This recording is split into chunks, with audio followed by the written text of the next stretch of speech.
നമസ്കാരം. ആദ്യമായി എല്ലാവർക്കും ഒരു ശുഭദിനം നേരുന്നു. രാവിലെ ഏറെക്കുള്ള പ്രീ മാർക്കറ്റ് റിപ്പോർട്ടിലേക്ക് നമുക്ക് കടക്കാം.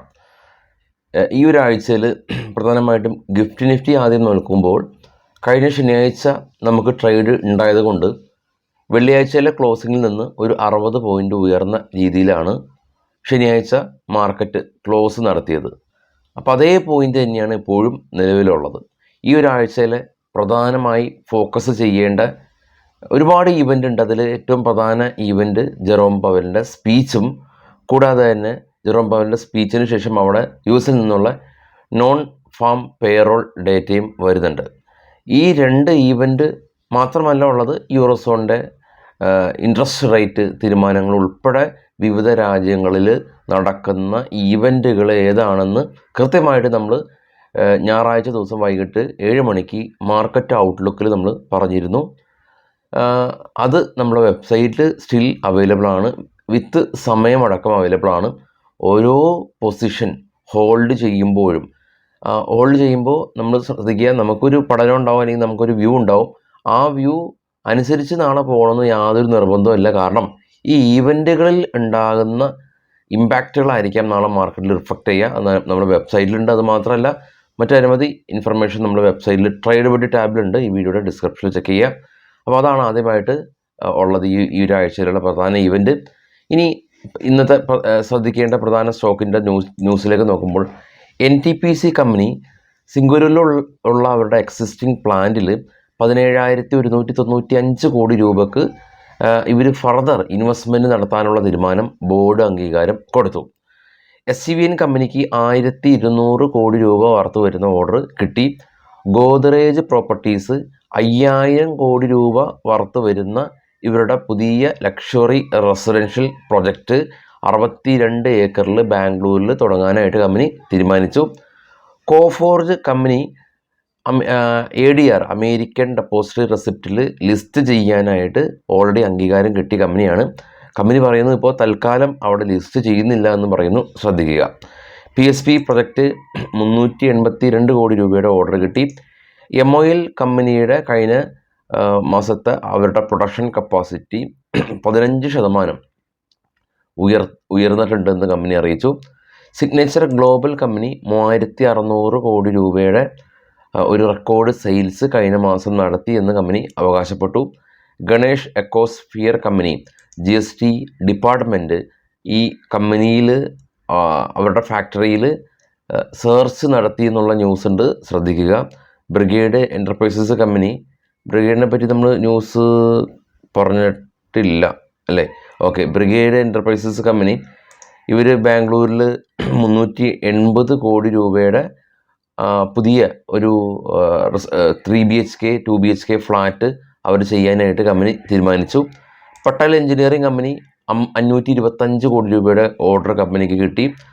സ്വാൻ എനർജി കമ്പനി ഇവരുടെ സംബന്ധിച്ചുള്ള ന്യൂസ് ഉള്ളത്, കമ്പനി ലോൺ എടുത്തിട്ടുണ്ടായിരുന്നു. കമ്പനിയുടെ മൊത്തം ലോണിൽ മേലുള്ള ബാധ്യത 4,128 കോടി രൂപയായിരുന്നു.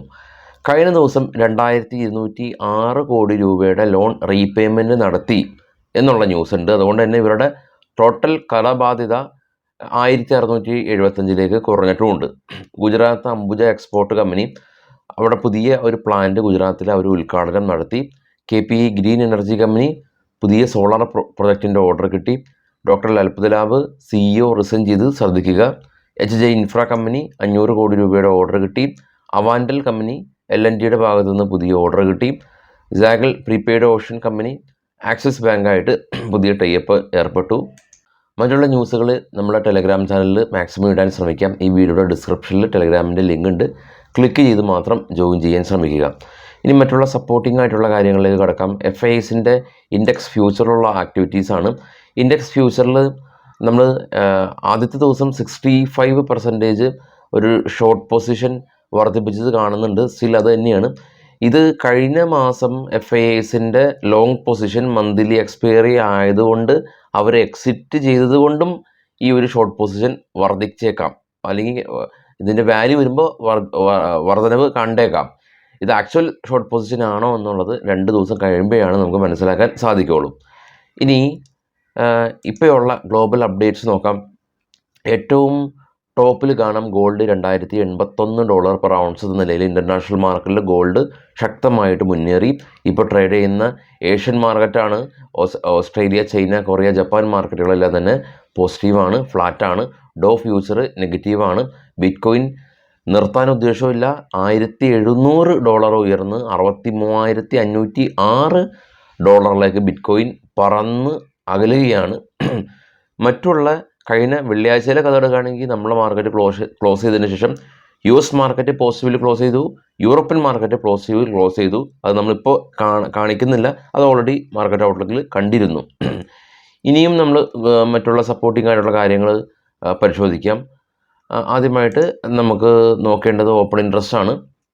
നിഫ്റ്റി സ്പോട്ട് ഉള്ളത് 22,378, 22,500, 600, 700, 800 റേഞ്ചുകൾ റെസിസ്റ്റൻസ് സോണാണ്. 22,000 മേജർ സപ്പോർട്ട് സോണായിട്ട് നിൽക്കുന്നുണ്ട്. 22,200 ഇമ്മീഡിയറ്റ് സപ്പോർട്ട്. അതിനുശേഷം 100ഉം 22,000 major support zone. Bank Nifty എടുക്കുകയാണെങ്കിൽ 47,300 സ്പോട്ട്, 47,000 സപ്പോർട്ട് സോൺ, 46,500 അടുത്ത സപ്പോർട്ട് സോൺ.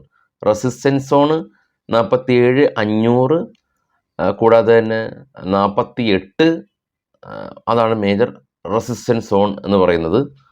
കൂടാതെ തന്നെ നമ്മൾ നിഫ്റ്റിയുടെയും ബാങ്ക് നിഫ്റ്റിയുടെയും നമ്മൾ ഡിസ്കസ് ചെയ്തിട്ടുണ്ട്. രണ്ടിൻ്റെയും ഓപ്പൺ ഇൻട്രസ്റ്റ് നമ്മൾ കണ്ടു. ഫിൻ നിഫ്റ്റി നാളെ കഴിഞ്ഞാണ് ഫിൻ നിഫ്റ്റിയുടെ എക്സ്പയറി. 20,850 സ്പോട്ട് ഉള്ളത്. 20,800, 20,500 എന്നുള്ള റേഞ്ചുകൾ അതാണ് major support zone. Resistance zone 21,000 major resistance zone. Fin നിഫ്റ്റിയുടെ എക്സ്പയറി എന്നാണ് നമുക്കറിയാം, ചൊവ്വാഴ്ചയാണ്. ഇന്ന് നമുക്ക് എക്സ്പയറി ഉള്ളത് മിഡ് ക്യാപ്പ്, നിഫ്റ്റി മിഡ് ക്യാപ്പിൻ എന്ന് പറഞ്ഞ ഇൻഡെക്സും, കൂടാതെ തന്നെ നമുക്ക് ബാങ്ക് എക്സ്, സെൻസെക്സിൻ്റെ ബാങ്കിങ് കമ്പനികളുടെ ഇൻഡെക്സുമാണ്. ഈ നിഫ്റ്റി ബാങ്ക് എക്സിനോടൊന്നും പ്രത്യേകിച്ച് ഒരു അയിത്തമൊന്നും കാണിക്കേണ്ട കാര്യമില്ല. പല ആളുകളും പറയാറുണ്ട് ബാങ്ക് എക്സ് എന്താണ്, അല്ലെങ്കിൽ ബാങ്ക് എക്സിൻ്റെ എന്ത് കമ്പനിയാണെന്ന് നമുക്ക് അറിയില്ല, അതെങ്ങനെ മൂവ് എന്നും അറിയില്ല എന്നൊക്കെ പറയാറുണ്ട്. നിഫ്റ്റിയിൽ ഉള്ള NSEയിലുള്ള ബാങ്കിങ് കമ്പനികളൊക്കെ തന്നെയാണ് BSEയിലുള്ള ബാങ്കിങ് കമ്പനികളും. ഇതിൻ്റെ ഇൻഡെക്സിൻ്റെ വാല്യൂവിലാണ് വ്യത്യാസമുള്ളൂ. കാരണം മാർക്കറ്റിനി വളരെ അടുത്ത് തന്നെ ഈവനിങ് ഷിഫ്റ്റ് വരെ ഉണ്ടാവും. മാർക്കറ്റ് ഇലക്ഷൻ വരികയാണ്. US മാർക്കറ്റ് ഓൾമോസ്റ്റ് 24 hour ഉണ്ട്, ഇന്ത്യൻ മാർക്കറ്റും 24 hourലേക്ക് വന്നു. അപ്പോൾ എല്ലാ ഇൻഡെക്സിലും ട്രേഡ് ചെയ്ത് നമുക്ക് തഴക്കവും പഴക്കവും വരാനായിട്ട് ശ്രമിക്കുക. ഒരു ദിവസം ചെല്ലുന്തോറും നമ്മൾ പുതിയ കാര്യങ്ങൾ എക്സ്പീരിയൻസ് ചെയ്യുക എന്നുള്ളതാണ്. വിശദമായിട്ട് വൈകിട്ട് 7 മണിക്ക് മാർക്കറ്റ് ന്യൂസായിട്ട് എത്താം. Thank you.